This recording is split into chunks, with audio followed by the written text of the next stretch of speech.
Bom dia a todos, sejam bem-vindos a mais um Entre Versos e Silêncios, aqui nesse nosso espaço de reflexão e contemplação, onde a nossa alma pode respirar um pouquinho a partir das canções, a partir das poesias, partindo do vértice estético-artístico, né?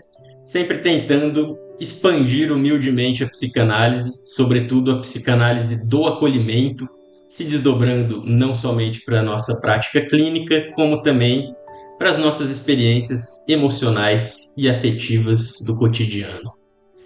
E hoje eu gostaria de trazer uma reflexão a partir de mais uma ideia, de mais um conceito que, no senso comum, parece ser algo nobre, né? Parece ser algo saudável, mas que nas experiências emocionais, quando diz respeito ao campo emocional e afetivo, pode ser uma experiência mais perigosa do que parece, né?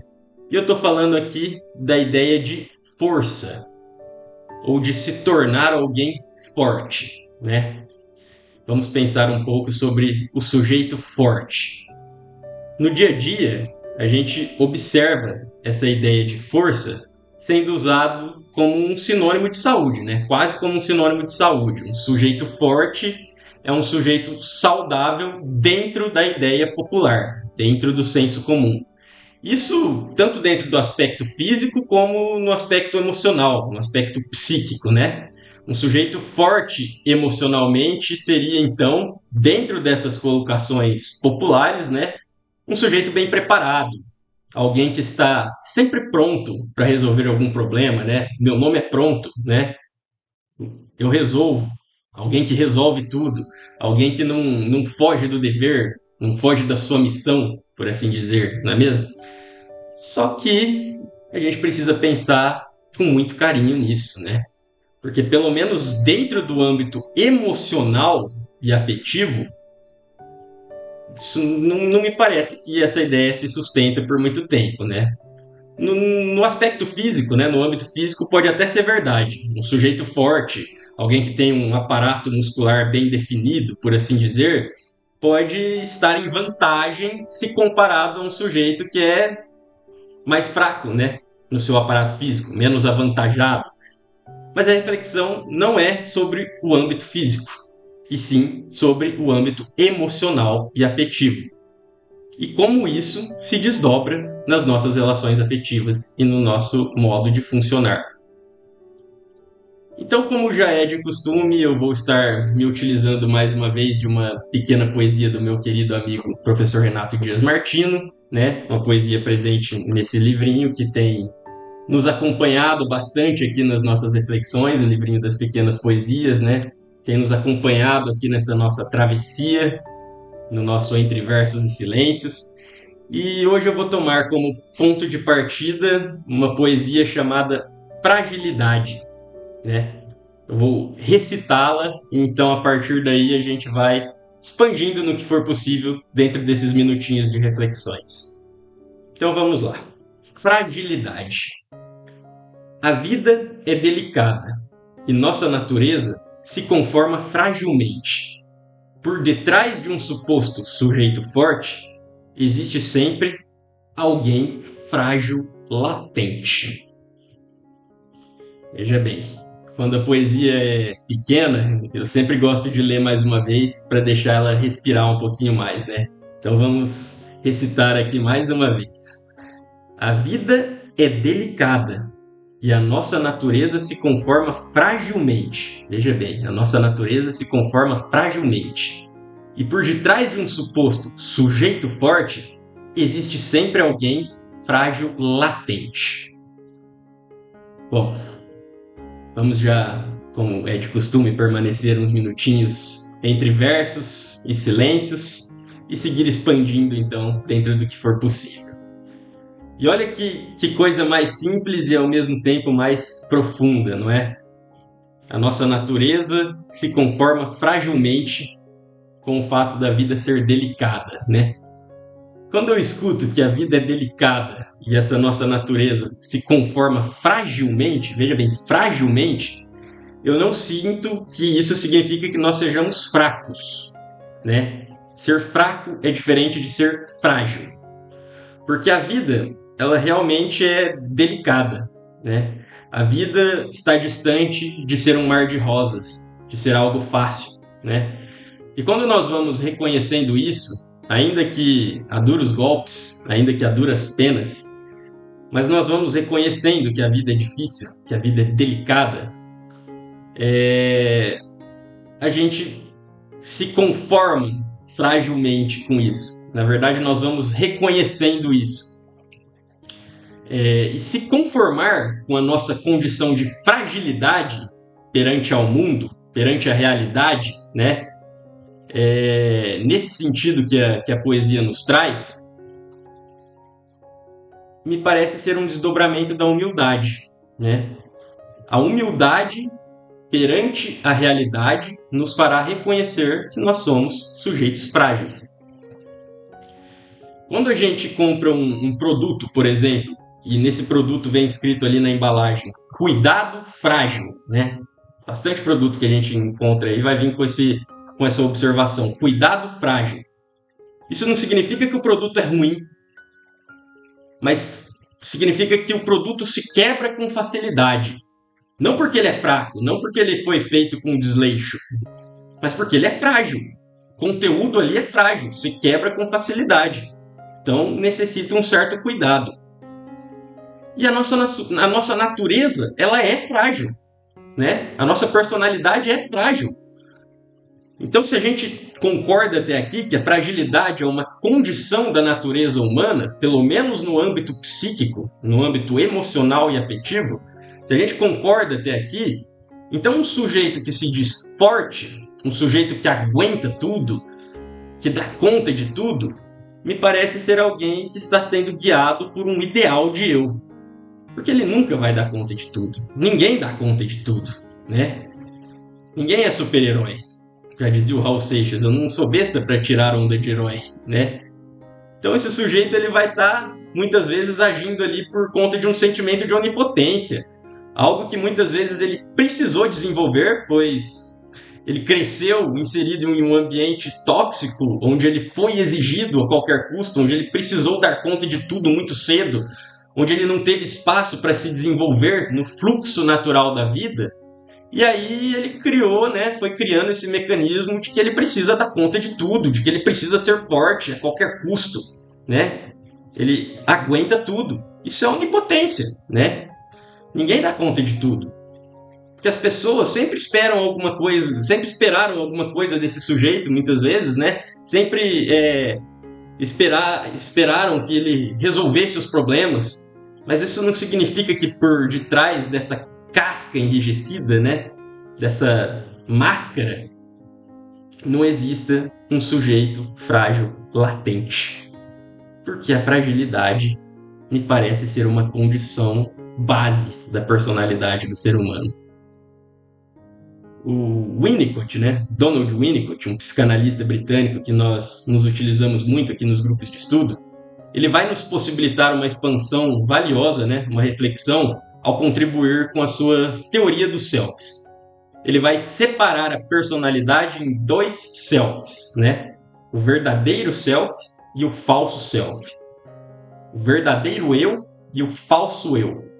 Dentro dessa proposta do Winnicott, o sujeito ele tem uma essência espontânea, que seria o verdadeiro eu, e por outro lado ele também possui um falso eu, uma máscara. Só que esse falso eu, essa parte falsa da personalidade, por assim dizer, né? essa máscara, também apresenta sua função importante. Então, de maneira saudável, esse falso self funciona a serviço de proteger o verdadeiro self. Só que quando a gente fala aqui da ideia de força, dentro do âmbito emocional e das relações afetivas, nós estamos falando essencialmente, impreterivelmente, do falso self. Do falso eu. Só o falso eu pode ser forte. A força não pode ser um atributo do verdadeiro eu. Porque o verdadeiro eu diz respeito à nossa essência. Aquilo que é essencial dentro de nós. A nossa demanda essencial, como eu gosto de dizer, e como eu já pensei aqui em um episódio anterior, em algum dos episódios anteriores, né? Enquanto o falso self diz respeito à casca, diz respeito ao externo. a uma máscara social, ou então aquilo que eu gosto de chamar de demanda social, né? Demanda superficial, porque a sociedade funciona através da superficialidade. Não tem como ser verdadeiro na nossa essência vivendo o tempo todo em sociedade. Por isso, o falso self tem a sua importância. Ele serve justamente para nos auxiliar a viver em sociedade. Mas o que acontece, e o Winnicott também vai falar bastante sobre isso, é que quanto mais a gente se utiliza desse falso self, dessa máscara, mais a nossa personalidade vai se confundindo. Mais o nosso falso self vai predominando sobre a nossa verdadeira essência, sobre o nosso verdadeiro eu. E aí a gente chega num ponto que nós não sabemos mais quem nós somos, quem nós estamos sendo. A gente vai vivendo no piloto automático. A gente não consegue pensar melhor, não consegue elaborar. Vai dando aquilo que o Bion chama de tela beta, que é quando a gente não consegue pensar, a gente fica paralisado, né? São vários acúmulos de elementos beta que vão nos impedindo de pensar melhor, né? E se o sujeito cresceu, né? Se a gente estiver pensando aqui em um sujeito que cresceu em um ambiente onde ele precisou dar conta de tudo, precisou ser forte desde cedo, aí, meu amigo, aí ele nunca vai, então, poder reconhecer a sua essência. Ele nunca vai poder desfrutar da sua verdadeira essência, que diz respeito à sua fragilidade. Enquanto ele precisar se ocupar dessa força ilusória, enquanto ele estiver investindo força no seu falso self, ele estará impossibilitado de reconhecer a sua essência. E a sua essência é frágil, porque nós somos frágeis. O que nos torna fortes é justamente essa necessidade de viver em sociedade, de se adaptar à demanda social, de atender ao desejo do outro, à expectativa do outro, né? De suprir a expectativa do outro. Porque aí, o que nós somos, de fato, nunca presta, né? A nossa essência não presta, nunca tá bom, nada tá bom. Desde cedo, a criança é convidada a ofuscar a sua essência, a esconder a sua essência em nome daquilo que esperam que ela seja. Desde o momento que um adulto fala para ela que aquilo que ela está sendo ali não presta, que aquilo que ela fez não presta, que aquilo é errado, que aquilo não pode. Mesmo que aquilo seja um fator da sua essência. E ainda que o comportamento dessa criança fosse inadequado, a maneira como a gente vai abordar a criança que está desenvolvendo a sua personalidade vai influenciar totalmente da maneira como ela será. Então tudo precisa ser falado com o máximo de carinho, com o máximo de cuidado, respeito. Senão a criança reprime aquilo, começa a se autopunir, e isso vai se manifestar na vida adulta vários como sintomas, né? Em diversos sintomas. Então, vocês percebem como é preciso fazer força, como é preciso se esforçar para viver em sociedade? A criança que vai para a escolinha, ela aprende que ela tem que fazer isso, isso e aquilo. E ai dela se ela sair um pouquinho do esperado. Ai dela se ela não atender a demanda, a expectativa da professora, dos pais, da cuidadora, ou seja lá de quem for. A criança não tem obrigação nenhuma de atender a expectativa, seja lá de quem for. Só que a gente vive num mundo, a gente vive numa sociedade onde se a expectativa não for suprida, então o problema é da criança, né? Não sou eu que estou precisando lidar com essa frustração, né? O problema é do outro. Sempre o problema é do outro, a culpa é sempre do outro, né? É aquele ditado, né? A culpa é minha, eu boto ela em quem eu quiser. Inclusive numa criança que não tem obrigação nenhuma de atender as minhas expectativas, né? O problema é da criança que não foi boazinha com a tia da escola, então ela tá agindo de uma maneira inadequada, então manda para o psiquiatra, manda para uma aula de boas maneiras, né? Para ela aprender a ter etiqueta, manda sabe-se lá para onde, né? Enquanto a verdadeira escola de boas maneiras, né? Seria justamente o seio do lar, seria a base familiar bem instruída, né? Ali é uma escola real mesmo, uma escola de modelos, né? Onde a criança vai aprender a se respeitar a partir do respeito que tiveram com ela, onde a criança vai aprender a se amar a partir do amor que tiveram com ela. Mas não, né? É muito mais fácil terceirizar o cuidado, seja lá para quem for. Olha, pessoal, se eu começar a falar mais aqui, eu não paro por hoje, né? Porque são muitas ilusões que essa sociedade vem fomentando e incentivando a cada dia que passa, né? Como já diria o Renato Russo, há tempos são os jovens que adoecem. Porque tudo começa ali na infância, né? Tudo começa no seio do lar. Mas tá tudo muito esquisito ultimamente. A família vem sendo cada vez mais atacada. Vão se criando inúmeras maneiras de se terceirizar o cuidado. Vão se invertendo inúmeros valores. E aí me parece que aquela frase do Krishnamurti, que eu já me utilizei várias vezes aqui, mas posso me utilizar mais uma vez, porque nunca é demais, né? Parece que aquela frase fica ecoando como um pensamento atemporal, né? Afinal, não é sinal de saúde estar bem adaptado a uma sociedade doente. Ainda que essa sociedade pareça forte, né? Ainda que essa sociedade pareça dar conta de tudo, ainda que as pessoas pareçam dar conta de tudo, mas não.